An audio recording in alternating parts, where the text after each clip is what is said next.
ang kapamilya housemate na nanalo sa challenge na ito ay ikaw. For me, kuya, mahalaga po yun. Kasi po, hindi ko lang naman po to pangarap. Pangarap din po to ng pamilya ko para sa akin. Going into the Ultimate 8 means a shot at becoming a big winner, kuya. After po nung task po, kuya, tapos maging winner ka po doon, kuya. Siyempre, kuya, ang sarap po talaga sa feeling, kuya. Yung end goal ko naman po, kuya, is mapunta po sa big night. Nanalo po ako dito, kuya. I'm one step closer to getting there po. Joaquin. Congratulations.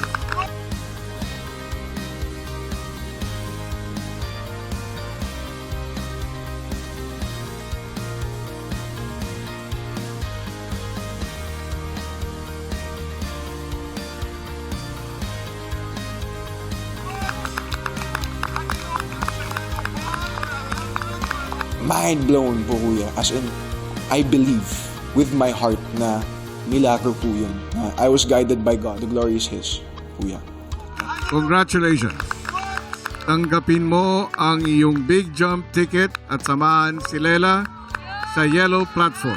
As I was walking towards yung big jump ticket po, kuya, I'm like, thank God, thank God, thank God. I wouldn't have done this without God, kuya. Sobrang saya po ako noon. Mark colorblind ain't doing this no more.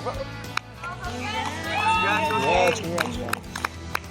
Kinakabahan ako, nag-overthink po ako kasi syempre, si Joaquin po, siya po yung pinaka-close ko po na guy dito po sa loob ng bahay niyo.